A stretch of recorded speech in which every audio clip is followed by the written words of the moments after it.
Let's Yeah, see. that could be fun. See if he's ever going to decide to join us. So I sent him the link. I've been texting with you guys. So hopefully, he catches on. If not, Hopefully. we'll see. It'll be all right. Feelings are not going to get hurt. What's going on, Bones? How you doing, brother? All the best to you. Thank you for jumping on board. I appreciate that. Let's see what we got going on here. I'm trying to bring up the other screen so I can see as people jump on board. Mike, you okay? Did you have a technical difficulty there? Yeah, my little makeshift mic camera stand there didn't work out so good. All right, I got John Stoll that has jumped on board. Also, Kevin Thompson. John, I'm going to try to control my F-bombs. I'm going to really try to control my F-bombs. We have a good man of God, and I don't want to mess that up. I mean, I'm trying to get all the brownie points I can. What's going on, man? And at some point, Seamus will freaking join us if he's again. See, I did not drop an F-bomb. I measured it. I said freaking. Tell you what. If he doesn't join soon, I'm driving over to his house. Yeah, there you go. And we got the Reverend's about to join us right now, and there we go. So, Reverend Adam Collins, what's going on? How you doing? Good evening, gentlemen. How you doing? Good, doing good. How are you, Mr. Collins? Doing fantastic. I am doing wonderful, wonderful, wonderful. Duncan, how you doing, sir?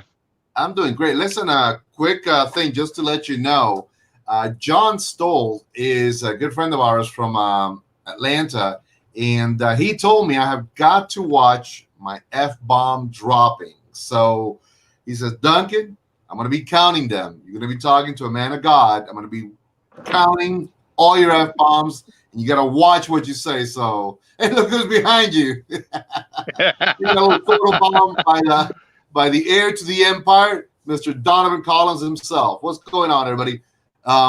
Stephen Finley, what's up, Chief? How you doing? Howard Stokes, thank you, everybody, for jumping on board, man. This is just having a fun middle of the week kind of show. We just wanted to do a little bit again reaching out. We got a good friend in Reverend Adam Collins. Rev, you've been coming to the shop for going on what, 6-7 months, something like that. Let's see here. November, it'll be 1 year. Well, look at that. Exactly 1 year. Wow, man, that is time flies. Listen, Rev, I do know that you're gonna maybe give me an allowance. I'm gonna have a drink. I'm gonna have a libation. Hopefully you don't mind. I'm gonna watch the F-bomb dropping, but I need to wet the palate. That's fine. I got my sweet tea. Go for it. Nothing wrong with that. And I am breaking open a brand new one of proper 12 good Irish whiskey. Mike, I know you're half Irish, so since the other full Irish is not on, let's see what we can do. Yeah, I'm having a little bit of 10 cup right now. So little 10 cup never hurt anybody. No. But, that didn't look like that small 10 cup, by the way. Just thought I'd share that with you. That looked like a large cup or something. Look at that size of that 10 cup. Jeez, man, that's crazy. I haven't got much in it. Hey, I got you. So, Rev, what are you smoking this fine evening? Look at that. We got Howard. We got Living Large. We got everybody jumping on board, man. I hope everybody can just have a good time watching us, interacting with us tonight. Let me see if I can kind of get a refresher here. I got a second screen that I'm trying to track messages and movement on the side as well, so you can see all of us there. What's going on? Saludos, mi hermano. Saludos. All the best to everybody right there. So what are you smoking, Reb? I don't know if I caught that when you said it. I didn't say. I didn't throw it. So you were talking. Never interrupt host. Contreras, Unforgiven. Unforgiven in my really bad music country voice. Unforgiven. But Mike, you said that Wrong song. Wrong song. Wrong song. Well, who's the original people? Tell me. Metallica, Unforgiven. Metal. How many times did I tell you that? Who's about to do this? Look at that. Who's Unforgiven? Look at that young Irish stallion that just joined us right there. Totally. And You got a great party going on in here. I tell you what, young man, I started it a little bit early with a good proper 12, I tell you. Join me, mate. You guys can't. There it is. There it is. There it is. Sláinte, baby. Sláinte. For all my good Irish brothers. You see what's on the I have glass? to go get some more now. Oh, man, that's nice. Look at Go that. get some more. That's beautiful branding. I like that. I like that a lot, man. That is banging. Where'd you get that? At the 244th Marine Corps birthday ball. Nice. How many did you steal? Because I know you didn't buy that. I know you stole a case. Don't give me any. No, it was a gift. It was every year we get a gift. So like I've gotten knives, I've gotten tomahawks, cups, and stuff like that. That's all it was. It was a gift. Nice, man. So the Reverend Smoking the Unforgiven by Esteban Carreras. Mike's about to do a re-pour because Lord have mercy, bless him. And what are you smoking, Mike? Are you at that place yet? Are you smoking? I'm smoking that one that you got me this afternoon, the David Harvey. David, That's a good one. I like that one a Carrie, lot. what's going on, man? Carrie's on board. Nabil Sabah, what's going on, everybody? Welcome, Harold Yount. Thanks, guys, for jumping on board. We appreciate that. Again, we're doing something a little different, a little bit more about bringing the social distances shorter with these kind of fun shows like this. Today, we are joined by, of course, you guys know the usual suspects. You got Mike, CIA Corporate Ops, right there. You got Seamus, the Irish mentality, and a real true futurologist and a fantastic man of God, Reverend Adam Collins. I could not ask for finer dudes, and I'm really excited because the Reverend, I'm going to be asking. You could ask, you're just not getting them. Well, yeah, this is true. Yeah. I'm going to ask the Reverend. Well, with the exception of Rev over there. He's the only one that, he's top notch. Nah. Hey, y'all are great guys, and I am not afraid to say that I associate with you. So, On behalf of all of us, thank you. Wait, you mean on the internet? In front of everybody? You're okay with that? Okay. hey, I'm okay with that. Everything stays on the internet forever. Yeah, that's it. Watching my F-bombs, that's all I can do.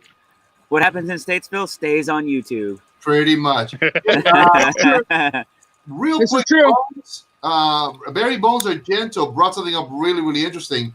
Reb, I don't know if you read this or not on social media, but Glenn Loop, the director for the Cigar Rights of America, has stepped down from his position. It was announced today. I read a little bit about that. I saw a couple of posts concerning that.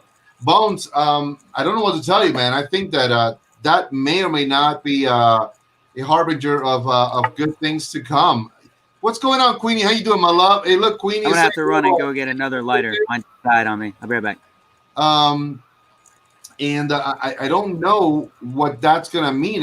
Glenn, along with people like Rocky Patel and the entire staff of those who are the CRA, Cigar Rights of America advocates, have been the forefront leaders in what's going on with the FDA overreaching regulations within our industry. So, as I read in his article, let's see what the next 6 months will bring. A cigar advocate will always be a cigar advocate. That's the way I can think about it. Hopefully, Glenn Loop is going to fight the fight from a different angle and continue supporting what he loves, which is us in the industry. So I think that's going to be something that we need to keep an eye on. That's my humble opinion. I haven't read enough about it. I haven't gotten involved with anybody that I can do a one-on-one conversation. But I know, Rev, you pretty much also follow a lot of stuff on cigar stuff and social media, right? Had you heard about that? Yes, sir. Did you read the article today? I have not read the article today. To be honest with you, I have not stopped all day long because thankfully we still do have a job. Amen. Come straight home, get the stuff done at the house. So it's truly a blessing to be able to still work. And you know, I have not sat down for my evening to sit down and read some of the articles that may be coming out this evening throughout the day. So this is something new that I had not heard. Check out Half Wheel, and Gabby also posted something along those lines as well. So again, you know, just there is some talk, and I don't know if there's any concern. I mean, I know that Glenn is, of course, the director for the CRA. So him stepping down, what does that augur? What does that bring? I like to think that he may be doing this on a different format to maybe better attack the idiots that are coming after us through the FDA. That's a possibility. Nabil, thank you very much. We appreciate that, man. And you as well. Smoke in good health too, brother. Thank you very much for jumping on board. Let me see. You're smoking up there a David P. Ehrlich. You're smoking an Esteban Contreras out here. Seamus, what are you smoking, big guy? Look at that. Best of the best, my friend.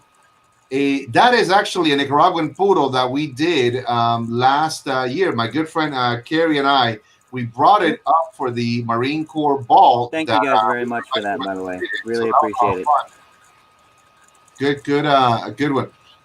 And now, of course, I got to really behave because my mom has now jumped on board. Hola, viejita, ¿cómo estás? Hola, abuela. Yeah. Not only do I have to watch my F-bombs with the Reverend, but I got to really be on my utmost behavior with my mom watching. So, go figure. Yeah. Put your pants back on. Saludos y mucho amor. So, Rev, let's begin the grilling session. And Mike and Seamus, if you guys got questions, I mean, here it is. When did you find your love affair with cigars? And now let me ask you, the second part to that is, being a man of God and ordained and a wonderful human being that you are, do you have other friends that are men of the cloth who also share your passion for cigars? Do you have maybe like a holy cigar group of guys? I mean, I don't know. Well, I'll go ahead and I'll tell you, it started about 20 years ago, back when JR's was still in Statesville. I got the hankering one day. Hey, let's step inside. Let's see what it's all about. There was a really great lady inside of there. Her name was Tammy, a great cigarologist. She was just really helpful with picking out my first cigar. The other cigars that I'd had prior to that had been some Black and Milds and some stuff like that. Maybe a year or two before that, I'd stepped into the tinderbox, and this the tobacconist that was in there was not very helpful. I got a cigar that I really didn't like. So stepping into JR's, having somebody that was knowledgeable, all things cigars, that was truly helpful. She helped me pick out my first cigar. And to be honest with you, I'm trying to remember what the first cigar was, but if I'm not mistaken, I think it was it was an H. Upman. I cannot remember which one it was, but it was an H. Upman. And that developed the love affair for the H. Upman. But since then, we've since expanded our palate. Over the course of 20 years, we've been able to hold some cigars back out of bundles or 5-packs or something like that, and be able to stick them back for just a little while to age them just a little bit. You know yourself, and I think I've shared some with Mike and Tully, some cigars that's had just a little bit of age on them, like 10, 15 years or so. He means anywhere from 10 to 18 years. The Reverend is he's a lover of well-aged cigars. Oh yeah. Yep. Well, anyhow, go ahead, Mike. What? You are a man of aged cigars. I still got the one you gave me. I haven't smoked that one yet. So I'm waiting for a good time to do that one. Well, you know, any time is a good time to have a good smoke. One of the great men of God throughout history, his name was Charles Spurgeon. And this man, he loved a fine cigar. And while he was pastoring the Metropolitan Tabernacle over in England, he had a guest preacher come in one evening, and everybody knew that Charles Spurgeon loved a fine cigar. Well, the preacher that he had asked to come in preached against smoking and the sin of smoking. And he said, "My fine sir, I cannot find anywhere in the scriptures where it speaks explicitly about smoking cigars. So tonight I shall go home and smoke a cigar to the glory of God." Amen. And hallelujah on that one. I like that. I'll go to that. And I'll drink to that too. Yep. But I have loved cigars for a long time. I can step away for a month, a year, and still come back and revisit them. Certain brands that I've liked over a period of time. And, I think that some of them mellow over a period of time. The tobaccos, they marry very well after sitting for a little while. So I usually try to let mine sit for just a little while in my humidor, let them age, acclimate. And, I still like to smoke one straight out of the box or the bundle or straight out of my tobacconist's humidor. Nothing wrong with that. And my exclusive tobacconist is Duncan from Dunyanoli Cigars. On behalf of that guy, which I've heard great things about him and the spot. Thank you. When I run into him, I'll pass that on. Kevin Thompson, friend of ours also, and one of our regulars, says yes, Tammy is a great with cigars. So I've known Tammy also for going on a number of years since back in the days when JR's was here. So I concur with what you guys have been saying. She is one of these like women that truly understood, knew that the cigars was all about the people and getting to know them so she could best help them and guide them. So absolutely, I love that. Brent Lewis, what's going on? Colin Benfield, thank you for joining.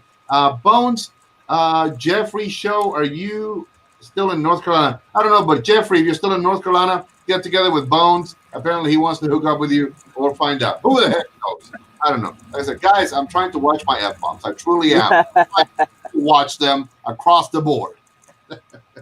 But yes, but you're also making matches, so it's okay. No. I mean, the struggle is real over here, Reverend. I mean, I'm telling you, I'm just dying to drop a few, but I refuse. I refuse. Today, we're gonna go PG-13. Say feck Stay strong. instead. Stay strong. Replace the U with an E. Yeah, exactly. But I another question here. Now, one of the neat things in stories that you told me, because you do enjoy aging cigars, was that you had set some aside. I think it was so that when your son was old enough to smoke, this is pre this changing of the age right now that happened, but that you had set some aside so that when he turned 18, you could smoke with him. Tell me a little bit about that, because I mean that's really unique. I mean, your son is now however old he is right now, so that must have been something. It was the Hoyo de Monterey Excalibur Maduro, fine smoke. I let that thing set. Actually, two of them, I let them set there. Yes, it does. We let those set in the humidor for approximately 18 years. And he and I sat down right around his 18th birthday, and we were able to enjoy a cigar together. That's fantastic, man. That's beautiful. Now, I'm telling you, the temptation of those cigars is getting better with age and keeping an eye on them. I could have done it. I got to be brutally honest. At one point, some years back, I considered myself not just a consumer, a tobacconist, but I also consider myself a bit of a collectionist when it came to cigars. And at one point I said, you know what, man, I could walk out that door and the good Lord calls me home, and I have a lot of cigars that I did not get to smoke. So that collecting thing and aging ended for me real quick. I started smoking the heck out of every cigar that I could get my hands on, man. But I mean, there's a lot of guys that I know that they do enjoy buying maybe a few extra cigars and setting them aside, which there's nothing wrong with that. it allows those flavors to meld better, to come together, to sort of create almost even newer and better flavor profiles than the origin smoke that may be only a few months old or 6 months old. Imagine smoking something that, as you said, had 18 years on it. The different just characteristics of that smoke must have been insane. Oh, it had definitely mellowed out tremendously. That's a good one. Let me tell you, Queenie, if you guys don't know her or remember her, she, of course, Queenie, what's up? True cigarologist, women of all time. Motorcycle rider. And exactly, hardcore motorcycle rider. So her saying, smoke him if you got him, baby. Smoke him if you got him. That's it. Yeah, I think that, I mean, I don't mind grabbing a few extra ones and putting them aside, but I can't go that distance. Not like before, man. 18 years, dude. Wow. So what did your son think about that? He really enjoyed it for the first time. He did not. He didn't smoke it fast. He took his time. Please bear with me. I'm trying to get some lights set up here. Gotcha. Look at that. Yeah, Mike has all the sun over there. What the hell, Mike? It's my porch light. What did you do? Did you like partner up with the? Shane, turn your headlights on. How do you guys put the banner behind me? Is that cool like that? I got Thomas's. Where's it at? I got Thomas's bike behind me. I stole it. Nice. Well, Thomas doesn't need it. Thomas doesn't need it. Yeah. He's only got one. What's he gonna do with that bike? What is he gonna do with it? You know what? Yeah. He doesn't need that. Yeah, he doesn't. Plus, he's got his truck. He's got a truck too. Yeah. Look at that. I mean, Lord bless. Where's your truck? Turn your headlights on. That way we can see you. Yeah, I might. I've got one little dinky little light on the top of my house over there. That's all I got. It'll be all right. Yeah. Kevin Thompson, to answer your question, we are gonna get them as soon. Let me tell you this. The Stogie Road 35s, because this is going to be a good segue to something coming in just a few minutes. Kevin is asking, when are we going to be getting the next batch of Stogie Road Edición 35 at the shop? Well, you better hurry up. They're going to riot. As soon as we Honduras take over the country and begin shipping immediately, that's when we're going to get them. Literally, it's part of the next shipment. Look at that. But Mike, Kevin, you may want to kick Mike's, for one of the saying. Heiny. Yeah, Heiny. Well, I was. This is the Lancero. Let's rob him. Yeah, we're waiting on our next big Stogie Road ship. Recently, on the last show that we did, we started the pre-order on one of the most anticipated and right now waited on cigars literally within the boutique market. And that, of course, is the Sweetgrass Gringo. Now, we don't have a date. We just know that literally the gut instinct, the feeling, I guess that weird spiritual thing that cigarologists have, they get it, in the force? They're going to sell out. Yes, it's either the spirit or the spirits, one of the two. I don't know. Just look at the ass in the Bible. Yes, it's in the Bible, and we saw that. He was there when baby Jesus was born. There was an ass. Yeah. There you go. So we can use that one.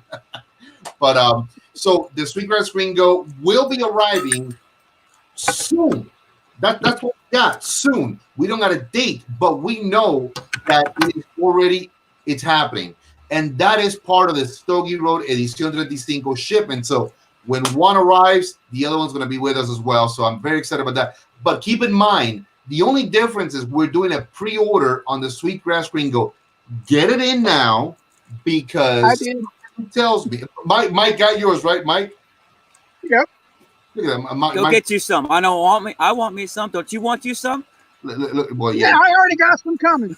Mike literally jumped the gun that day. I think we were talking about it, and he's on the side computer doing, I'm getting me one. Right the heck now. I'm getting me one. There's going to be a Gringo shortage, and it's going to be Mike's fault. Yeah. Well, we all know what Mike lives. If we need some, we can attack the compound. Mm, yeah. Well, no, good luck. No. CIA. Remember CIA? This is very true. Mike He's not even in North Carolina anymore. He's somewhere off in like NORAD or some shit. Mike got himself a Well, new. I'm in a nice warm spot in Norway for you, Seamus. Oh, good luck. Yeah, I saw Mike No, thank you. new toy today. Been there, done that, got the T-shirt. I'll tell you what, I saw it, Mikey. Mikey, you're dangerous with that weapon. You are dangerous. Oh, what, the new rifle? Yeah, it's pretty fun. Mostly because he just goes, huh? As long as no dishwashers are around, everybody's fine. Yeah. Hey, you said it, not me. You said it, not me. Kevin And that's all I'm going to say about it. That's all I'm going to say about it. Euro 35s, man. Hey, Kevin, I'm glad you liked it, dude. In all honesty, you guys know a little bit about the Stogie Euro 35. That's our good friend, Kerry Horney. I mean, we did that interview one time with him, and we got to know him, and we've seen him at the shop when he's come up and stuff like that. But let me say this real quick. One, when this process started, to Kerry, it was truly all about family. When you look at every part of the box, everything about the name, everything about the cigar in and of itself, it literally revolves around family. The picture of the gentleman in inside the box sitting on the car with a cigar, that's his grandfather. What a cool concept is that, man.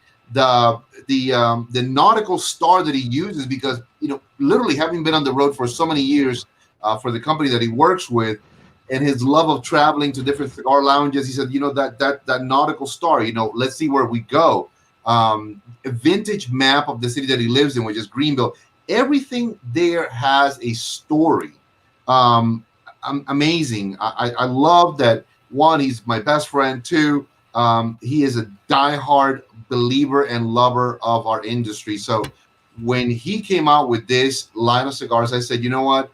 You're going to be the barber pole king. So when a week ago I said I got to do the pre-order, my gut, my spidey sense said, get it in now, get it done, because when the shipment comes in, it's going to be nearly impossible to get yourself a box.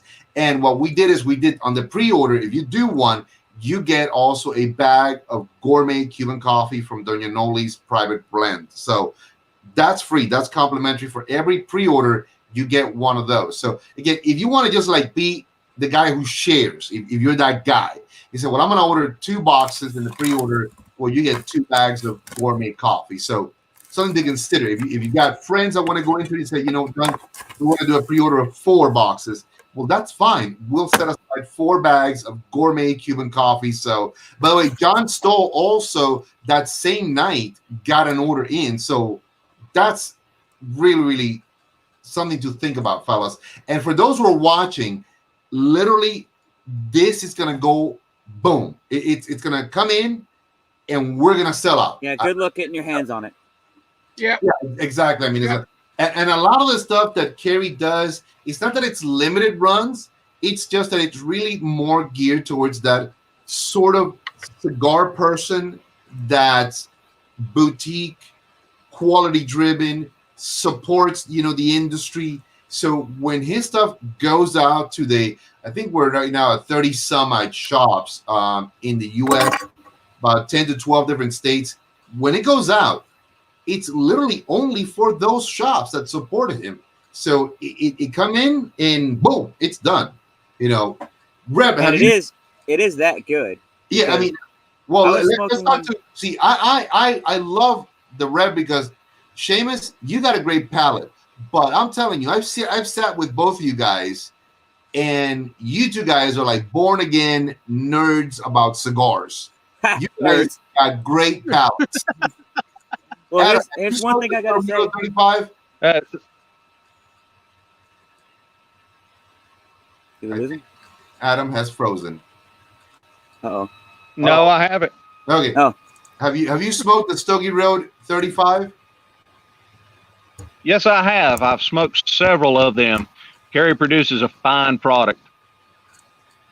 Yeah. What are your thoughts about it? That you remember that? But I still want to get my hands. Oh yeah, but I still want to get my hands on the green grass gringo. And as soon as they come in, Sweetgrass. call me. Sweetgrass. Sweetgrass. Yeah, it's okay. It's okay. It's still a gringo. You guys are all white. It's still a gringo. Don't worry about it. It'll be all right. We're all good. Sorry to the white people who are watching. I apologize. I love you all. You guys know that. Sorry, not sorry. Yeah, kind of like that. Listen, at some point, some of the real me is going to come out. At some point. If I can't use the F-bomb, something else is going to come out. Keep your pants on. My pants are on. I swear to God. I can show you. Would you like me to show you? No. Show me. We're No, good. show me. Okay. There's the rep. I see that. Please, God, no. Timothy Zeller, thank you. I'm glad you enjoy the coffee. As a matter of fact, that is I'm glad he said coffee for us. But one of the largest importers and roasteries in the U.S., Sky Mountain, that is now actually renamed Lake Norman Coffee. Fantastic. No, wrong. It's Lake Mountain. Oh, Lake Mountain. Well, the Lake Mountain. What the fucking name is that? It's a lake in some place. Yeah. Andy Smith is the owner. Fantastic guy. Lovely human being. A little bit to the left, but it's okay. We love him anyway. He's a good kid. He's a good egg. He's a good egg. We tolerate him. But he makes, I'll tell you what, all in all, he makes fantastic coffee. Yes, he does. All of I his like his stuff over shop there. too. His shop is really cool. If you go upstairs, you got all the pictures of Statesville throughout the years, like the 20s, 30s, 40s, 50s. It's actually really cool. Oh yeah, man. All kidding aside, I like him a lot. I mean, he's actually doing everything to keep his employees working and stuff like that. So that's a good egg right there in my book. I mean, he's just a fantastic individual. Rev, what anecdotes, what weird cigars have you smoked that you were like, good God, why the heck did I even buy this? I mean, and don't hold back. I know you're a good man, but don't hold back. Other than the first cigar that I'd ever got out of Tinderbox in Winston-Salem, I don't really think I could put my finger on a bad cigar. Tasteless, single note, yeah, I've had those. But as far as a bad cigar, I don't think I could say that I've ever had one other than that very first one. And I remember it came in a tube and it cost me like $6 at the time. And that was in 97, 98, right in that time frame.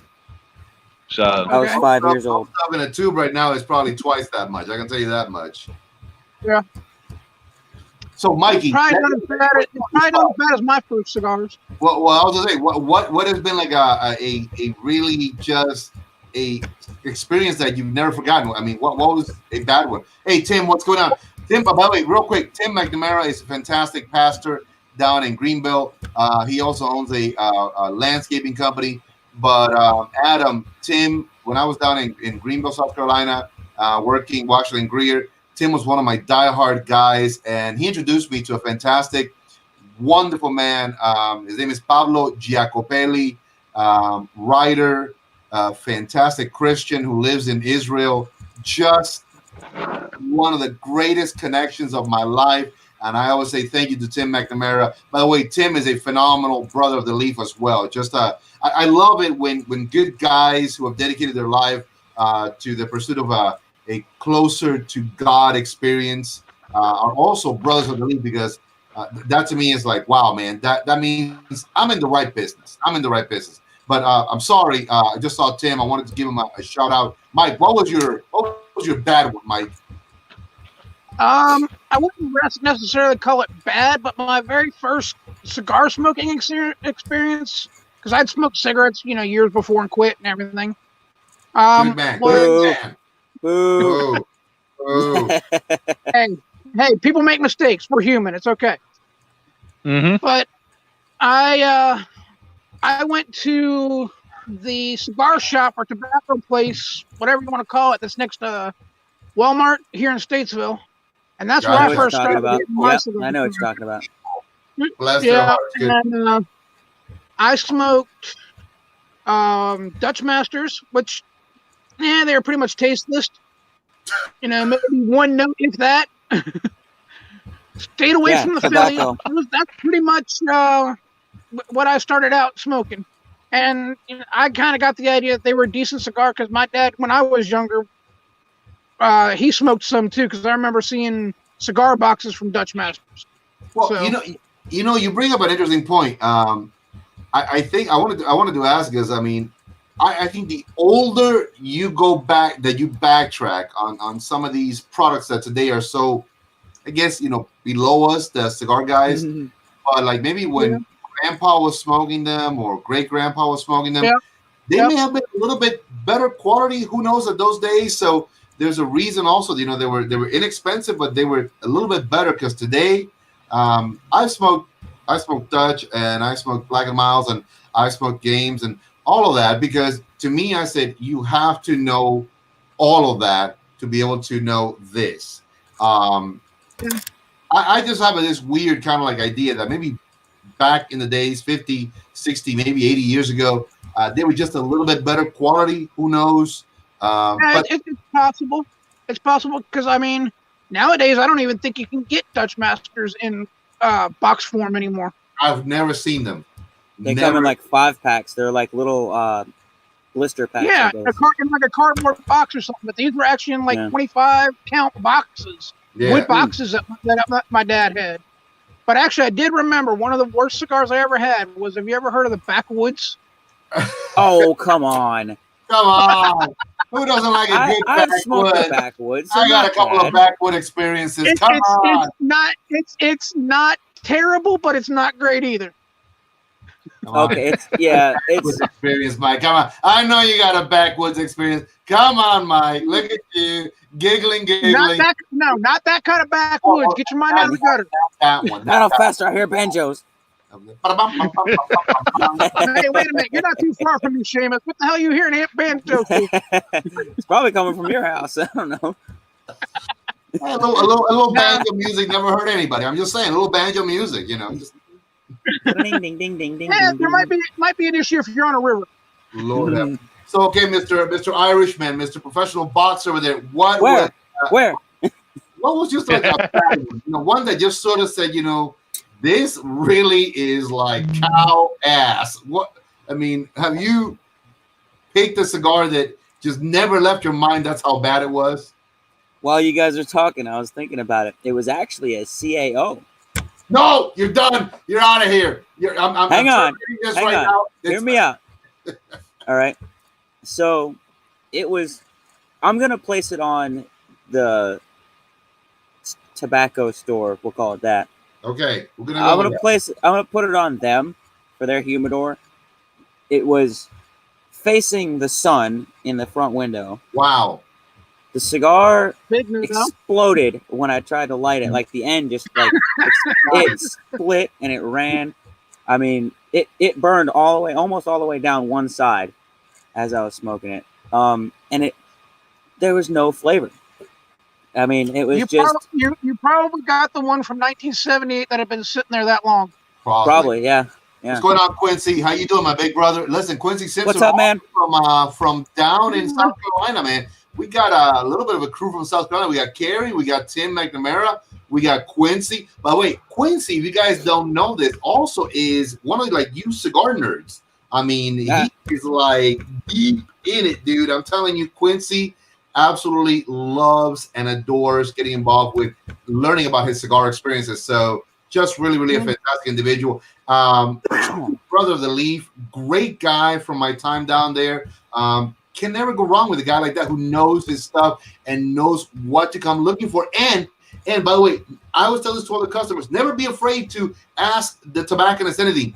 Quincy was all up about that. So Edwin Morales, ¿cómo estás, mi hermano? Todo bien? All the best to you guys. And that's one of the things. Have you guys ever just walked into places and felt like a little daunted, like you don't want to even talk to anybody because you're like, wow, I don't want to come across like I don't know anything? Has that ever happened to any of y'all?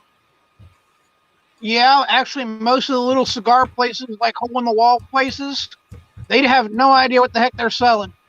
And a lot of times, Exactly. they The want you to first cigar I buy ever something bought, I and get was the like, hell out. Well, I'm gonna without attacking too hardly.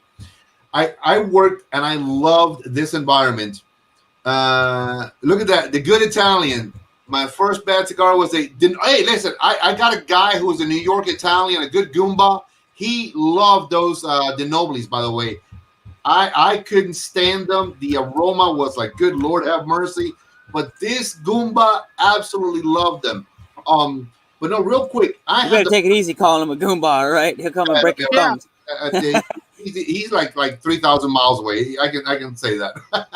But So you say now. yeah, exactly. Yeah, this Duncan guy. No way I was gonna say that in front of him. You saw this guy, he was like part of the Gambino family, dude. It's like, good Lord. Hey, He had the whole track suit, everything. I was like, wow, this guy's real. But I had the pleasure of working in the greatest environment to me, which was Tobacco Plus in Greer, South Carolina. I loved it because first and foremost, they live up to the name of biggest humidor in the entire state. That is the truth. But one of the things that I loved about that is that I saw and understood what the problems were and how we could help customers better. The ownership team, they're wonderful people. When I'm telling you, I couldn't say today I couldn't say anything negative about them because God bless them, but they just were not involved with that communication with the customer within the humidor. Now, imagine, if you will, having every bloody cigar out there, but yet you don't understand them enough to talk to your customer base and make sure that they are enjoying what they're looking for. So that was something that in an environment as grand and grandiose also as that, it didn't exist. So I also wonder, because you guys mentioned some small places, is this going on also in big, fancy, and top of the line environments? I gotta be honest with you guys. I've been in some spots that were top notch, and the tobacconist, quote unquote, or the cigar vendor that was assisting me had zero to the left clue of what he was talking about. Mm-hmm. And these were like nice joints. I can't. Well, Duncan, I'll go. In a place like that. Not a big high-end place like that, anyway. Most of the hole-in-the-wall places are that way. Adam, you were going to say something? Well, Sorry, Adam. I was going to say, as far as a hole in the wall, I had driven by Doña Noli cigars, I know, for a full year before I even knew it was there. My son, he had told me about it. Hey, there's one in Statesville. Just called us a hole in the wall. Well, crap out of you in a good Christian way when I see you. In a good Christian way, I'm going to beat the crap out of you. He said it was blessed, too. So. Look, I met actually Quincy, Tim, and Carrie down at in Tobacco Plus, and I'm telling you, it's a fantastic place, fellas. It's almost like a mecca. Like you go there, you're like, oh, kind of like that. But it's environments like that that truly, and I'm not just saying that now because of that one. I think that every shop, every whatever size it is, they need to take a little bit of time and truly get to know what they have in there and how they can communicate best with their customer base. Adam, if you need to run, let us know, man. I understand that the First Lady is also watching you. I am outside because we don't smoke inside, and my son, he walked out here to show me something real quick. So what's up, buddy? Come on, Donovan. Show us. You're man enough. Show us all. Come on, Donovan. Come on. Show it, Donovan. Show it. Hey, Donnie boy. How you doing? I can't hear that. What a handsome young man. All right, that's enough. Get out of the screen. Get out. Get out. Get out. You're still there. Get out.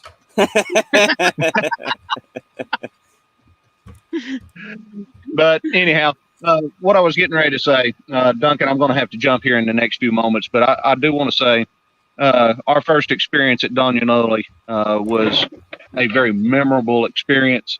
One that it really impressed me. I came walking into your humidor. You said, "This is your house. Look around. No pressure." Got to talking to you just a little bit, and we found out that you were somebody that knew exactly what you were smoking, what you were talking about. And from that point on, I knew exactly this was going to be my new cigar shop. This was going to be my home, if you will, to come and get cigars because of the person that you are. I mean, you've just got that very persona about charisma. You that I ooze something. We're gonna go with that. I ooze something. Look at that. Harry Bones says he's dying to make it down to Statesville, man. You know, Statesville, whatever you want. When you get here, you see these bunch of crazy guys. Come on, buddy. We'd love to have you. Host you a great barbecue or something. Caitlin, Grace Finley, our beloved favorite Finley. Not because Bob and the Chief are not as attractive, but Caitlin is way better looking than the Bob and the Chief. So. Caitlin, what's going on? All the best to you and yours. We love you. Thank you very much. And you know what? Everybody who's ever come to know me in the past 10 years since I've lived here in North Carolina, there's two things that I say all the time. This is your house, and I am at your service. I live on that because truly, as a tobacconist, as a cigar retailer, as whatever terminology we want to use, that's exactly what you need to tell every customer that walks into any environment. You need to let them know, man, I want you to be comfortable enough, like as if you're in your house, that you can talk to me and tell me what you're looking for or what you don't know, and let me give you a hand with what you're looking for. If you're an expert, if you're one of these cigarologists, hey, wonderful, fantastic. I love talking to guys like that. As a matter of fact, guys, I was talking to David Hawkrider, our good friend also. He lives down in Charlotte. You guys remember him, bearded, tattoo, good-looking kid, just like me, obviously, good-looking guy like me, obviously. But he's one of those guys that he's a real, like, boutique cigar guy, man. He knows his stuff. I love meeting people like that. It's a learning experience both ways. I mean, truly. I never be afraid to ask questions about anything. Like I saw Seamus when he first walked in, and I go, "Hey man, what the heck are those rings for?" And he goes, and I go, "Well, I use these to leave a good impression." I was scared of this kid. He was like a Hell's Angel. He was crazy looking. Don't say that. Don't say that. You're gonna get me in trouble. Okay. A non Hell's Angel. He was a Harley and a Marlboro guy too, all rolled up into one. I saw the movie. Okay, all right, I got a question for you now, Duncan. Go ahead. What was your first impression of me when you walked in there? When I walked into your shop? Big and sexy. That was it. That's all I had. Big and sexy. Crap. Well, seriously, what did you think of? What do you look for in a customer, so to speak? Actually, it wasn't even what I thought of you. It was the immediate reaction that my mom had when she saw you. So my mom remembered Mike because she had the pleasure of working with Flor de America Cigars for 6.5 years. And Mike, you had been a customer there for some time. So my mom remembered you, that you're quiet, you go in, get your cigars, and go back out. I think we lost Seamus. It's okay, Seamus. It's all right. Don't worry about it. You scared him with the Hell's Angels thing. I think so. Oh Lord, I'm sorry, Seamus. I'm so sorry. So the long and short of it, you almost had a way in because her reaction to you was so joyful. It was like she was seeing a friend, and I was like, wow. I said, if my mom likes anyone, I like that person. I don't care. Okay. I knew that also when you started asking questions. Seamus's computer died. That's what his problem is. Oh. Well, he shouldn't have shot it. He shouldn't have shot the dang thing. Yeah, he shot the sheriff. So the long and short of it, you started asking questions, and I knew that your knowledge base maybe was not, like, wow, this guy's like a connoisseur, but you knew what you liked. And a lot of times, that's one of the things that I look for with customers. do they know what they like? Are they people who enjoy maybe a milder cigar experience? Do they enjoy something that's got a little bit more flavor than strength? Do they want something that's really a powerful cigar? So a lot of that is part of that 30 seconds to 1 minute. Hey, how you doing? Take your time. If you need anything, let me know. A little, banter back and forth. Do you drink? If you drink, what do you like to drink? So even with the alcoholic side of things, when it comes to pairing them, you can do the exact same thing whether you drink or don't drink. You can do tea, you can do coffee, you can do water, you can do sodas. All of those things actually in a conversation that, could be an opening conversation to get to know each other, can tell you a little bit about that customer's palate. And that can definitely help you set up what that customer can enjoy. And the best customer is not the one that leaves there with cigars. The best customer is the one that comes back and says, hey, man, I liked what you recommended, and I want to now experiment with a little bit more like that. Right. And that was one of the things I liked about what's going on. All the best to you guys. Thank you for jumping on board. Not jumping. That was weird. You have to finish that. Not jumping. And that was one of the things I liked about coming into your store. You didn't make somebody feel uncomfortable if they didn't know anything about cigars. True. I was looking at your butt when you turned around. I gotta admit to that. I said, wow, this guy is just got no ass whatsoever. I mean, literally. Exactly. It's a German thing. It's a German thing. We have no ass. Anyways, yeah. Christopher says he's not jumping. Sorry, Christopher.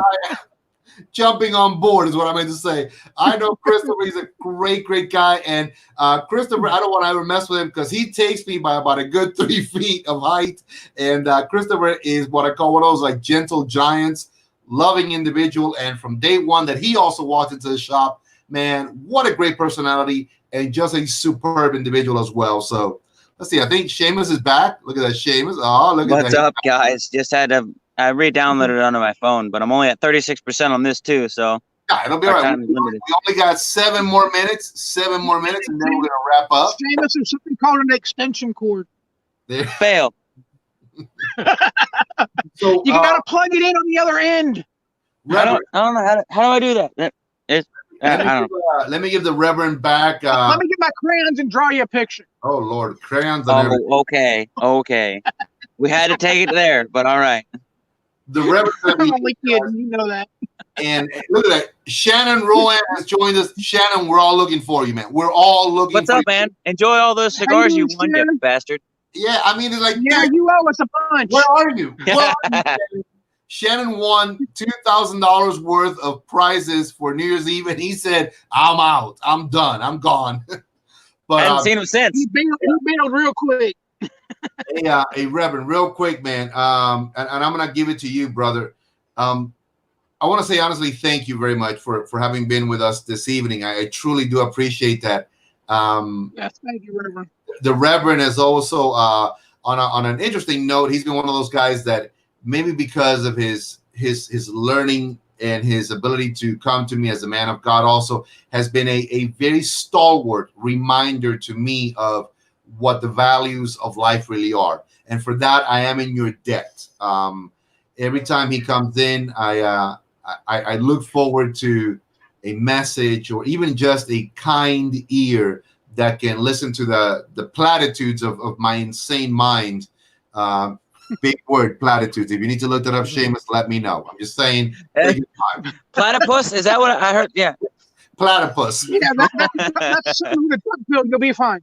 What leave us with tonight, Reb? A good word, if possible. I mean, anything that is inspired in these tough times. We're going through some very tough times in this world. What do you want to tell everybody?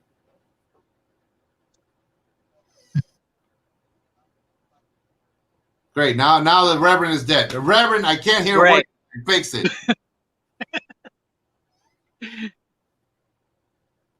Okay. The Reverend says we need to pray more. Yes, we need to pray more. We'll go with that one. Seems like it's a good one. Can you hear me now? I can hear you now. Yes, we can hear you now.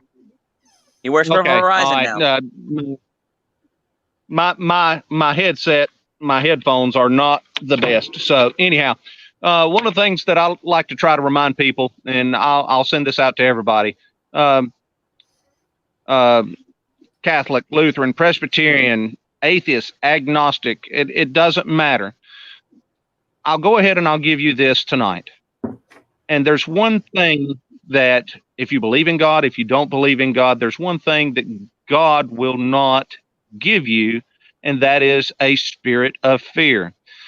One of the things that, and I'm sure that Seamus has been through it through his military training and everything else, you're going to get scared through some things, but you still have to power through it. Do you not, Seamus? All right. That's it. Well, That's it.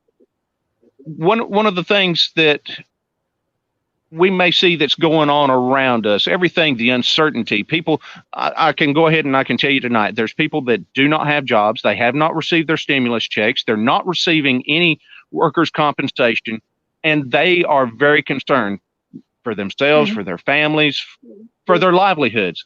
Some people were working paycheck to paycheck, but I want to leave you with this tonight. God does not give us a spirit of fear, but of peace and of sound mind. And tonight, I want everybody tonight to have that peace and that sound mind. You know, the priestly blessing in Numbers chapter number 26, where it ends in verse number 26, and the Lord bless thee with shalom, that peace, that deep inner peace. All right, everybody has experienced at some point a really peaceful moment, whether it be out on the golf course or out on the lake fishing or on your Harley Davidson, or whether it be in your car, whether it be sitting back and enjoying a good cigar. There is peace. And tonight, I want everybody to have that peace, to understand that it will get better. Things will get better. We shall overcome this. I know Duncan, I know Mike, I know Tolley, and I know several people that may be watching tonight. We will get through this. Let's not be afraid. Duncan, who was it said the only thing that we have to fear is fear itself? Somebody Yes. Anyhow, let us be able to work together. We can get through this. It may be getting a little tough, but we can get through this. And I'll go ahead and tell you, God will only give you peace. He will not give you fear. Amen. Listen, real quick also, Tim McNamara says, good word, brother, good word. Rafael Castellanos, right out of the Dominican Republic. Let me say this real quick in Spanish, with everybody's permission. Muy buenas noches, Rafael, a toda la gente latina que están mirando. Que Dios me los bendiga a todos, de verdad. Somos hermanos en Cristo, somos hermanos del tabaco. Muchas bendiciones para todo el mundo. Tenemos a Reverendo Adam Collins con nosotros y a otras grandes personas como Mike y Seamus y su servidor. So thank you, Rev. We appreciate that. I just basically said that to everybody who's in Latino and listening right now, because a lot of people forget this industry is hugely supported and maintained by a lot of great Hispanics in Honduras, Nicaragua, the Dominican Republic, Ecuador, all over the place, man. And these countries, which may not be as as advanced as the U.S., their struggle is supremely far more real. So we're all asking for that stimulus check. Imagine what $1,200 could do in a country like Honduras. That is that's money for almost 3-4 months for some of these families in Nicaragua.